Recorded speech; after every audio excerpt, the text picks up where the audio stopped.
UFC Houston was last night. The Barrios and Garcia fight was last night, and both were absolutely amazing. Absolutely amazing. You know, these fight nights are starting to step up, okay? Because if you didn't watch UFC Houston, you missed some really good fights. You missed some absolutely nasty KOs. And guess what? I get it. Sometimes it's a lot. Sometimes you want to sit there and be a pay-per-view card merchant. That's what I was for a little bit of the season in my MMA journey, because the fight nights just weren't hitting and I was tired of the Apex. But now they're picking up steam, and that main event ended in the way that I didn't know it would end. Sean Strickland, okay? Sean Strickland, Fluffy Hernandez. I have Fluffy. I did. I have Fluffy. I thought the odds makers were right. I thought Fluffy was a young guy. His pressure was going to absolutely melt Sean. Because here's the thing about Sean. Sean moves for it. He doesn't pressure for it. Sean doesn't give you anything that makes you really just scared. He has a nasty jab, really good defense, and a great front kick. So he keeps you at bay the entire fight. And whenever Sean says it's going to be war, it's not going to be war. So I'm thinking that if Fluffy can meet Sean, because we've seen it, when you meet Sean, he will back up. If you throw an equal and opposite or even more of a powerful punch to Sean to counter out that jab, you can make him back up. He will back up. So I'm thinking the way that Fluffy has just melted people and mixes in those takedowns, he's got it. He's number 4 guy in the world. I thought Fluffy was legit. Guess what? Fluffy is still legit. But Sean is a lot better than what we give that man credit for. Sean absolutely lit him up with that jab and that front kick. And it was looking like we were going to do the same shtick again and again. Sean caught him with that body, that knee to the body. Caught him with that knee to the body. Now, here's the thing. I haven't seen Sean in kill mode in like 2 or 3 years. So when he turns it on, I'm sitting there going crazy thinking, no way he's going to finish him. No way is he actually going to get the job done. He got the job done.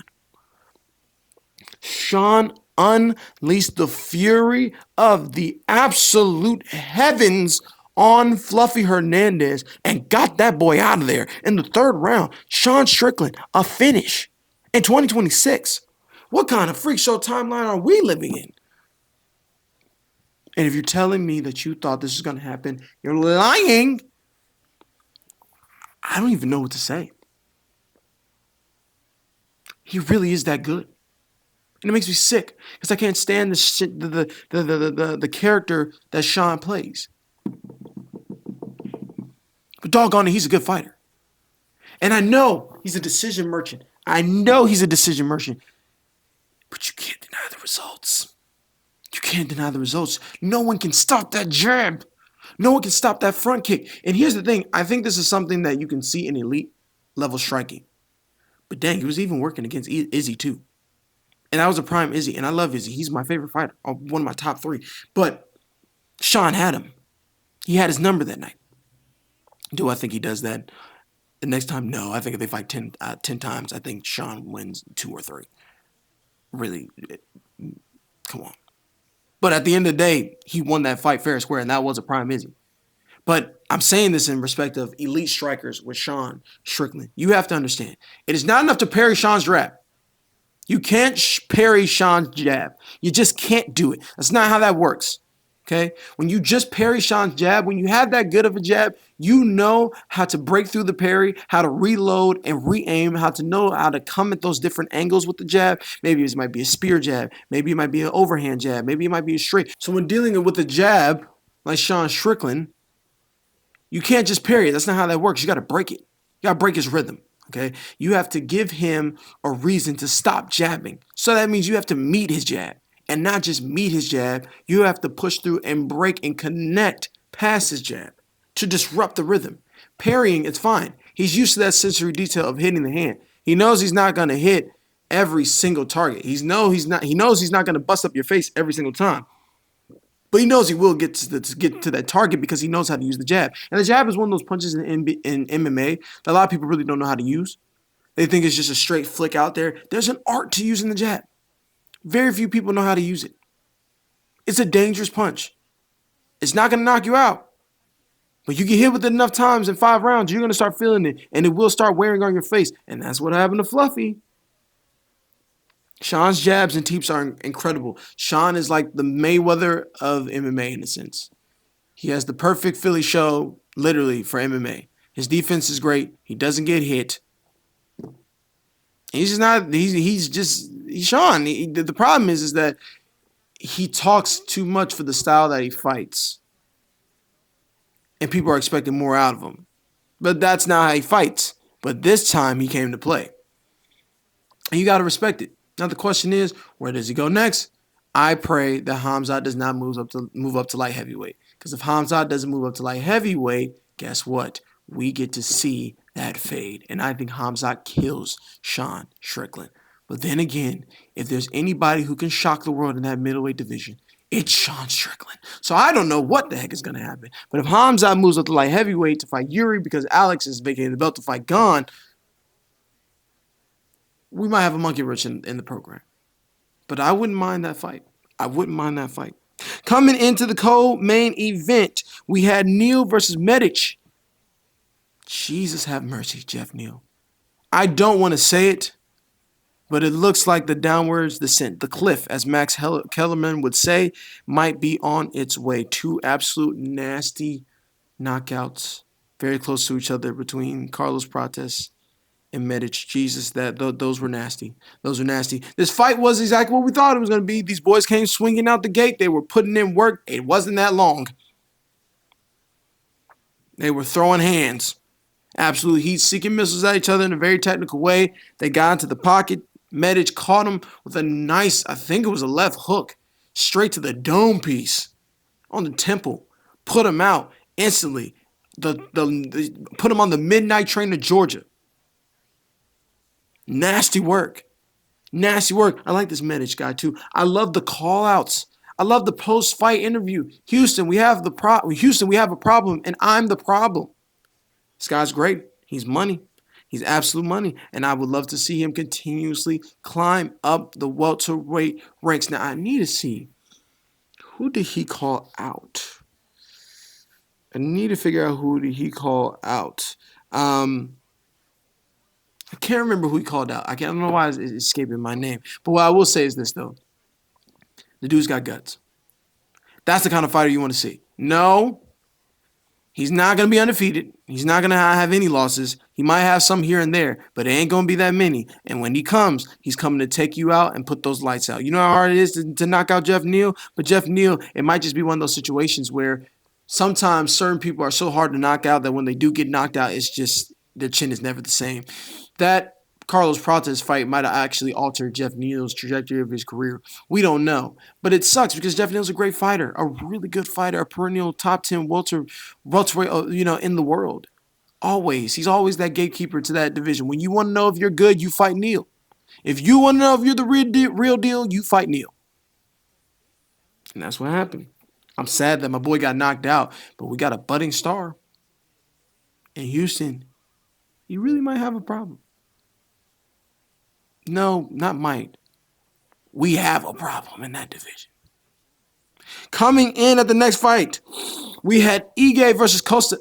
Yeah, finishes all around, by the way. And finishes all around in this main card. This one wasn't long either. Wasn't long. You know how Dan Ige comes. He's always ready. He's always game, okay? Featherweight fights, you know what it is. They're going to line them up. They're always going to put on a good show. It's a stacked division. You're not going to really see a boring featherweight fight, okay? Now, Costa's just one of those guys where we have seen him do some incredible stuff in the octagon. One to see if he can measure up and get to that top elite status. I think so. Okay, Dan did his thing where he comes out and pressure, started throwing combinations, trying to make Costa's uncomfortable. Costa's a little more flashy. And how he finished Dan was as flashy as it gets. He caught him with a spinning back kick to the jaw as Dan was bending down to try to grab him. How do you even time that? It was timed so perfectly, the kick went over his guard. Over his guard. You know how hard it is to do that? Do you know how hard it is to kick someone over their guard with perfect precision? What are we watching here? And you know what? The call out was so perfect. I need that fight made now. Costa said, give me Lopez. Give me that fight. The pure shot of adrenaline in which will happen. So that fight's not making it out of. If it's 3, please make it 5. But if it's 3 rounds, it ain't going all the way. It ain't going all the way. Someone's getting put to sleep. That fight will be madness. Give me Diego Lopez versus Costa. Give it to me. Give it to me now. I need it in my veins. Inject it into my bloodstream because that fight will be nothing but pure adrenaline and madness. There's no breaking down that fight. I could break it down for you on a technical level, but it's not even about technique. Those 2 boys are going to go out there and just start wilding. It's just going to be 2 madmen trying to kill each other.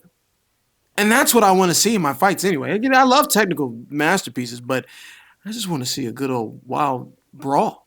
And it's not even going to be a brawl in the sense of it's just going to be haymakers. There's going to be some technicality to it, but man, the first to get to the other's chin, that person's going night-night. It's going to be a great fight. Make that now. And what else does Diego Lopez have to do in this division right now? He already just lost to Volk. He's beating everybody on the way up. I think this is the most exciting thing he can do right now. We're going to have to wait and see. But that featherweight division is looking good. Next, we're going on to the big boys. The heavyweights, Spivak versus Deliha. I'm sorry. Great fight. Great fight. Boys were throwing. Boys were absolutely throwing, okay? I mean, I think that Spivak definitely won. They made the right decision.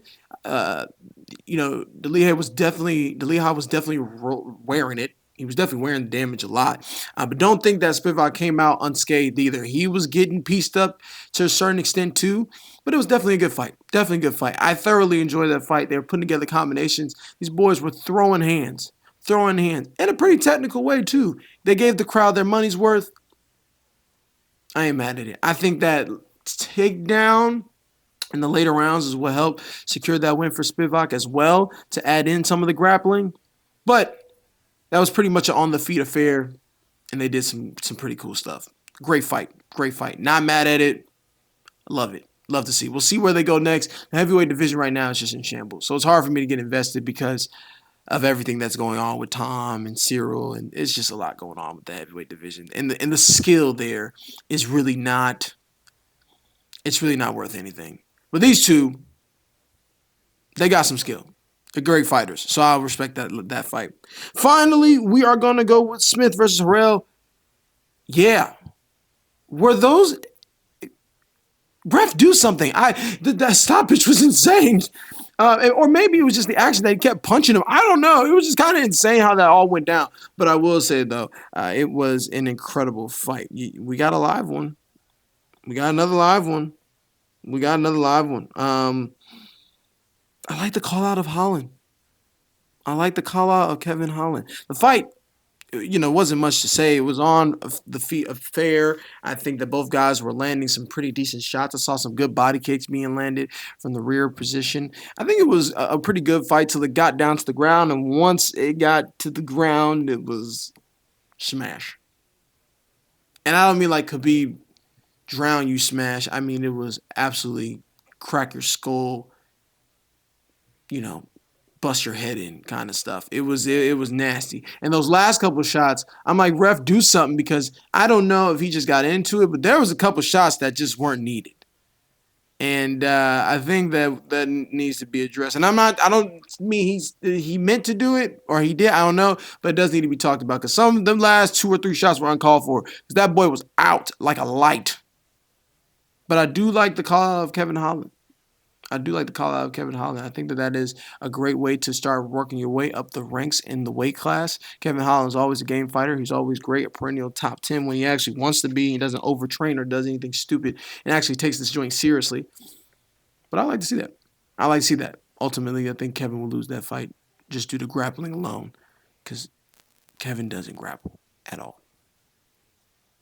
But we'll see. Great fight night in UFC Houston. Awesome fight night. Guess what, too? Mario Barrios and Ryan Garcia. Really not much to talk about this fight, in the sense that when Ryan Garcia locks in, okay, he could be a world champion. Is he the best in the world? I don't think he's better than Shakur. I think he's on that level. He might be. We don't know. I think he's better than Devin Haney, but a lot of people won't give him that credit because of the PED popping. But I don't think PEDs can make you whoop somebody that bad. No, you know what I'm saying? I don't think PEDs can make you whoop somebody that bad. That's still a skill thing. And I think Devin got pieced up, and I would love to see that rematch. But at the end of the day, I think that he can still be a world champion when he takes this stuff seriously, when he's off social media, when he stops trying to make the cool-looking videos, and he can just start piecing people up.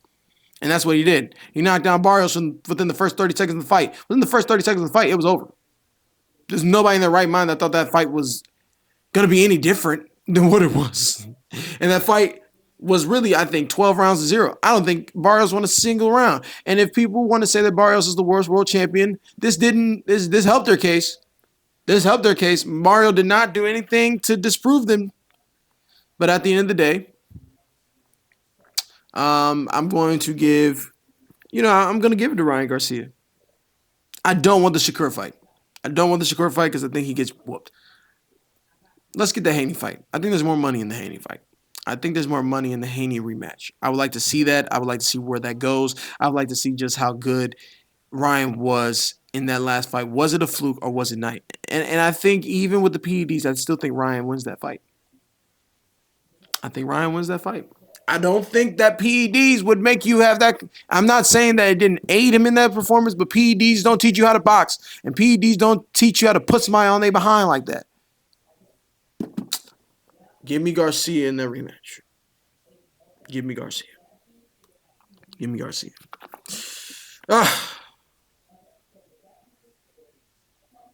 That's all for today on the Knockout. I got some more stuff coming. We got to talk about this road to WrestleMania and some of the stuff that AEW is doing, but that's going to come in a different episode. Actually, on the Monday Night Raw tonight. You wish your boy some luck. I'll see you on the next episode of the Knockout.